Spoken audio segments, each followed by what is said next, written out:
যেই মেয়ে তার স্বামীর সম্মানকে নিচু করে, সে তার স্বামীর সম্মানকে নিচু করে না, সে তার নিজের সম্মানকে নিচু করে। এটা মেয়েরা বোঝে না। আমার স্বামী আমার সম্মানের জায়গা। আমার স্বামী ভালো থাকলে আমি ভালো, আমার স্বামী খারাপ থাকলে আমি খারাপ। আমার স্বামীর সম্মান বাড়লে আমার সম্মান বাড়বে, আমার স্বামীর সম্মান কমলে আমার সম্মান কমবে। ঠিক কিনা বলেন? আমার স্বামী খারাপ হলেও আমার স্বামী ভালো হলেও আমার স্বামীটাই তো আমার। ঠিক কিনা বলেন? বিবাহিত হওয়ার পরে মেয়েরা কোন ভুল করে যে ভুলের জন্য তার জীবনটা নষ্ট হয়ে যায়? 1 নাম্বার, বিয়ের পরে প্রথম ভুল একজন মেয়ের জীবনে স্বামীর অবাধ্য হওয়া। স্বামীর অবাধ্য হওয়ার মতো বড় অন্যায় পৃথিবীতে একজন মেয়ের জন্য সেকেন্ড আর কোনো কিছু হতে পারে না। যেই মেয়ে স্বামীর অবাধ্য, আপনি লিখে রাখেন তার জীবনের সুখ সে কোথাও খুঁজে পাবে না। কারণ আমরা পুরুষরা সব সহ্য করতে পারি, সব মানতে পারি, বাট আমার বউ আমার কথা শুনবে না, আমার বিরুদ্ধে হিটলারি করবে, আমাকে মিথ্যা অপবাদ চাপাই দিবে, আমাকে অলওয়েজ চাপে রাখবে, অলওয়েজ ডিমান্ড করতেই থাকবে, অলওয়েজ আমাকে মিথ্যা ব্লেম করতেই থাকবে, আমার আওতার বাহিরে যাবে। আমরা পুরুষরা সব সহ্য করলেও আমাদের সেলফ রেসপেক্টে আঘাত লাগলে এটা আমরা চুল পরিমাণ বরদাস্ত করি না। ঠিক কিনা বলেন? স্বামীর অবাধ্য যে মেয়ে হয়, ওর একুলেও সুখ নাই, ওকুলেও সুখ নাই। আপনি যদি স্বামীর অবাধ্য হন, এই স্বামী আপনাকে তালাক দেবে। আপনি সেকেন্ডলি আবার বিয়ে করবেন, ওখানে আবার মানবেন না, ওখানে আপনি আবার তালাক খাবেন। কি লাভ? অতএব বিনয়ী হন, স্বামীর কাছে নিজেকে একদম বিলীন করে দেন। স্বামী আমাকে যা বলবে হালাল হলে আমি মানতে বাধ্য। ঠিক কিনা বলেন? আপনি স্বামীর অবাধ্য হবেন না, 1 নাম্বার। 2 নাম্বার, বিয়ের পরে মেয়েদের জীবনের সবচেয়ে বড় ভুল হচ্ছে মেয়েরা স্বামীর খারাপ সময় আসলেই ব্যাস রূপ চেঞ্জ। বলেন তো সবাই এরকম মেয়ে আছে না নাই? ভালো সময় আসলে স্বামীকে বলে আই লাভ ইউ জান, তোমার মতো ভালো কেউ হতে পারে না, তুমি সফল পুরুষ, তুমি আমার জীবনের সবচেয়ে সেরা মানুষ। আর খারাপ সময় আসলেই যেই বউটা স্বামীকে সবচেয়ে বেশি ভালোবাসতো, সেই বউটার রূপটা পর্যন্ত চেঞ্জ হয়ে যায়। ঠিক কিনা বলেন? আমি আমার পার্সোনাল লাইফে দেখেছি, এটা আমি কখনো এর আগে বলি নাই, আজকে বলছি ফার্স্ট টাইম। আমি আমার পার্সোনাল লাইফে দেখেছি যেই মেয়েরা স্বামীর সঙ্গে খারাপ সময়ে সময় দিয়েছে, তার হাতটা শক্ত করে ধরেছে, তার পাশে দাঁড়িয়েছে এবং সাপোর্টিভ একটা রোল প্লে করেছে, আল্লাহ তাকে সুখের জীবন দিয়েছে। একটা সময় গিয়ে সে সুখের জীবন পেয়েছে, একটা সময় গিয়ে তার স্বামীকে আল্লাহ তাআলা সামর্থ্যবান বানিয়েছেন। আর যেই মেয়েটা স্বামীর সঙ্গে বেঈমানি করেছে, স্বামীর সঙ্গে খারাপ সময় রূপ চেঞ্জ করেছে, একটা সময় আসে এমন যখন এই মেয়েটা কোথাও আর ঠাঁই পায় না। ঠিক কিনা বলেন? স্বামীর খারাপ সময় আসলে don't change your character, don't change your face, change করবেন না। স্বামীর ভালো হলেও আমি আছি, স্বামীর খারাপ হলেও আছি আমি। আমার স্বামী খারাপ হলেও আমার স্বামী ভালো হলেও আমার স্বামীটাই তো আমার। ঠিক কিনা বলেন?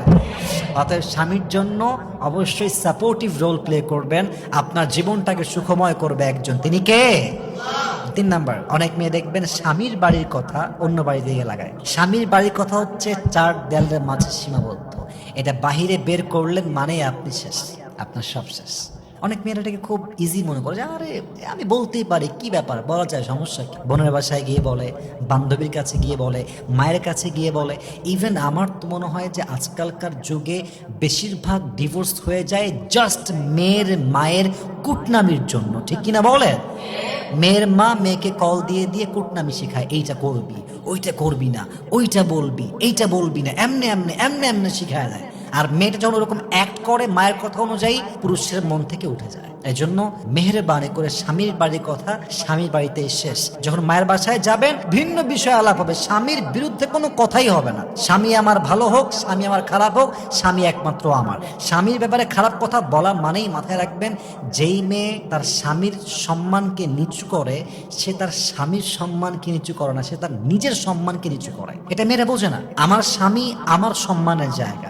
আমার স্বামী ভালো থাকলে আমি ভালো, আমার স্বামী খারাপ থাকলে আমি খারাপ। আমার স্বামীর সম্মান বাড়লে আমার সম্মান বাড়বে, আমার স্বামীর সম্মান কমলে আমার সম্মান কমবে। ঠিক কিনা বলেন? অতএব স্বামীর বাড়ির কথা কোনোদিন মায়ের বাসায় হোক, বান্ধবীর বাসায় হোক, বোনের বাসায় হোক, কখনো বলতে যাবেন না। আল্লাহ মেয়েদেরকে বোঝার তৌফিক দান করুক। পড়েন সবাই আমিন। আর জাস্ট দুইটা কারণ বলতে চাই। 4 নাম্বার কারণটা হচ্ছে বেশিরভাগ মেয়েরা বিয়ের পরে অতিরিক্ত জেদ এবং ডিমান্ড করে।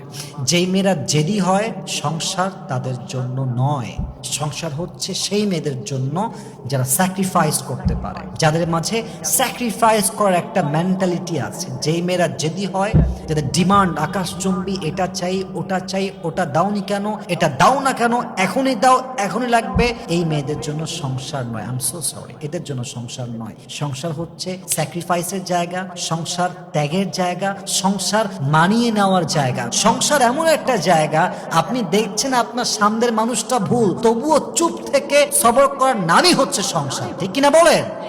অতএব সংসারে গিয়ে জেদ করবেন না, ডিমান্ড করবেন না।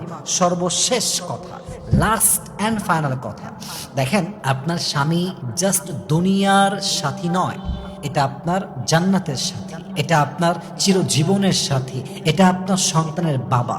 অতএব স্বামীর কাছে যখন যাবেন, যদি আপনার জীবনে এমন কোনো অতীত থাকে, এমন কোনো দাগ থাকে, এমন কোনো বিষয় থাকে যে বিষয়টা উল্লেখ না করলে বিয়ের কয়েকদিন পরে প্রমাণিত হয়ে যাবে, আমি আবারও বলছি, এমন কোনো চরিত্রের দাগ, কলঙ্কের দাগ যা আপনার স্বামী জানলে আপনাকে তালাক দিতে পারে, আপনার সঙ্গে সংসার ভাঙতে পারে, এটা বিয়ের আগে বলে দেন যে দেখেন আমার অবস্থান এইরকম এবং এটা আজ হোক কাল হোক প্রকাশিত হয়ে যাবে আপনার কাছে। অতএব আমি আগেই সারেন্ডার, আমার এই মিস্টেকটা আছে, আমার এই কলঙ্কটা আছে, হতে পারে আমি ডিভোর্সি, হতে পারে আমার অন্য কোথাও অবৈধ সম্পর্ক ছিল, হোয়াট এভার ইট ইজ, যেটা প্রকাশিত হবেই একদিন, এটা আগে বলে দেওয়া উত্তম। কারণ আপনি যখন আপনার চরিত্রকে গোপন রেখে বিয়ে করেন, আপনার স্বামী আপনাকে ভালো ভেবে বিয়ে করে, আর যখন বিয়ের পরে চরিত্র খারাপ প্রমাণিত হয়ে যায়, আপনার স্বামীর মনটা ভেঙে চুরে চূর্ণ বিচূর্ণ হয়ে যায়, ঠিক কিনা বলে? অতএব বিয়ের পরে এসে এই বেঈমানিটা করবেন না। আল্লাহ প্রত্যেকটা মা বোনকে এই ভুল থেকে বেঁচে থাকার তৌফিক দান করুক, পড়েন সবাই আমিন। এবং প্রত্যেকটা মা বোনকে আল্লাহ তাআলা এই প্রত্যেকটা বিষয় থেকে সাবধান হয়ে চলার তৌফিক দান করুক, পড়েন সবাই আমিন।